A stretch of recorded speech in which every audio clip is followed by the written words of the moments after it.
In the heart of the Ural Mountains, where the wind howls with unrelenting fury and the snow falls in, merciless torrents, there lies a secluded past that has borne witness to an inexplicable tragedy, one whose enigma has not only defied explanation but continues to haunt the collective imagination of those who seek to unravel its secrets.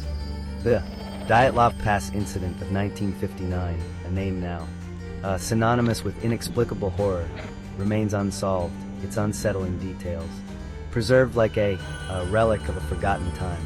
9 experienced hikers, skilled in the ways of the mountains, met a fate so strange, so inexplicable, that the question of what transpired that fateful night lingers, unanswered, suspended, in the frozen air of the Soviet wilderness. Why, in the dead of winter, did these mountaineers, trained in the harshest conditions, flee their tent in a panic, abandoning their shelter without thought for survival? What unseen force drove them into the snowstorm? Unprepared, unprotected, and what, in the end, caused their brutal, inexplicable deaths? It was January of 1959 when Igor Dyatlov, a man both resolute and driven by an insatiable thirst for adventure, led a party of 9 intrepid hikers into the frozen wilderness of the Ural Mountains. Their mission was deceptively simple: traverse the rugged terrain to reach the peak of Otorten Mountain, a formidable summit that lay just beyond the notorious Dyatlov Pass, and then return to the safety of civilization. The route they had chosen, while undeniably arduous, was one that had been traversed by others before them, experienced mountaineers. Familiar with the demands of such an expedition, the group, a collective of university students and seasoned professionals, was composed of individuals whose combined expertise in mountaineering, survival, and navigation would, under ordinary circumstances, have ensured their success. They were not novices, but individuals capable of enduring the elements, hardened by the trials of countless expeditions. This wasn't some amateur group of trekkers. It was a meticulously chosen team of highly trained individuals.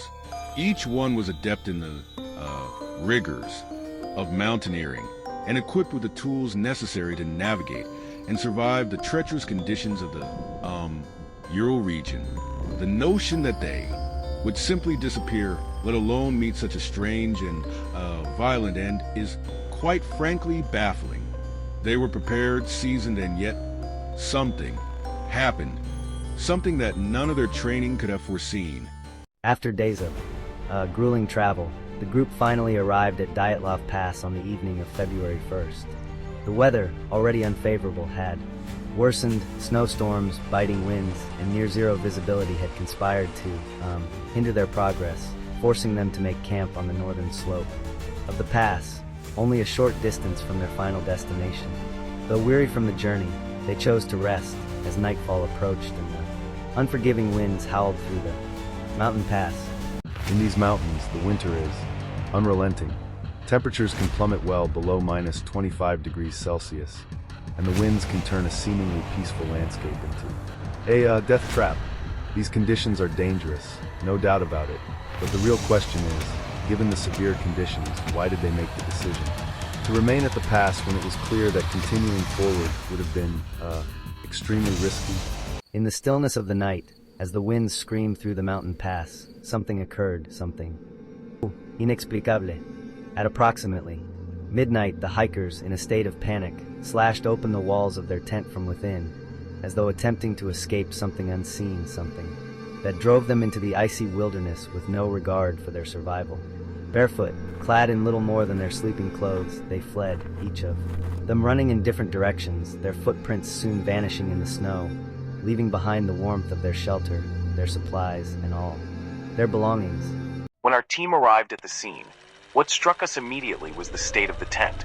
It had been cut open from the inside, a sign that the hikers had been in a hurry, a desperate rush to escape whatever it was that had driven them to such lengths. Their footprints, scattered across the snow, some barefoot, others in socks, suggested a panic-stricken retreat, but there were no clear signs of an external force. It was as though they were fleeing from something, but what could it have been? Days turned into weeks, and the hikers failed to return to their town of Ibdal by February 12th. A search operation was mounted, and by February 26th, The camp was found abandoned, but eerily preserved in the snow. The footprints, some leading away from the site, others circling in confusion, would be the first clue in what would soon become an investigation like no other. The bodies, scattered across the area, were found in varying states of disarray, each discovery adding layers of perplexity to the mystery. In the weeks that followed, the full extent of their injuries came to light, injuries so severe that they defied logic and reason. The wounds sustained by the hikers were unprecedented. Some had fractured skulls, broken ribs, injuries that suggested blunt force trauma, yet no external wounds could account for the severity of the damage. More disturbing still, the body of Ludmila Dubinina was found without her eyes and tongue, a detail that would forever haunt investigators. These injuries were not consistent with environmental factors. There was something more at play. Here, something beyond the natural world. As the investigation continued, numerous theories were proposed: an avalanche, an animal attack, even military involvement, but none could fully explain the scale of the tragedy or the bizarre nature of the hikers' deaths. Some speculated that the hikers had stumbled upon a secret military test site, or that they had been victims of a covert operation gone awry. Traces of radiation found on some of their clothing only fueled these suspicions, yet the Soviet government never confirmed nor denied any involvement. The presence of radioactive traces on the hikers' clothing did raise alarm bells. Could they have been exposed to some sort of military testing? There's a possibility, but the Soviet government was tight-lipped about the matter.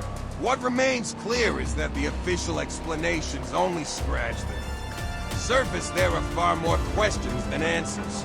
While some theories are grounded in the physical world, others entertain the notion that something far more otherworldly may have been at play. The fear, the frantic flight, the strange injuries, they all point to something beyond our comprehension, something that defies conventional logic. Could the hikers have encountered forces we can't even begin to understand? It's a chilling possibility. Decades have passed since the fateful night at Dyatlov Pass, yet the incident remains one of the most enduring mysteries of the Soviet era, and indeed, of modern history.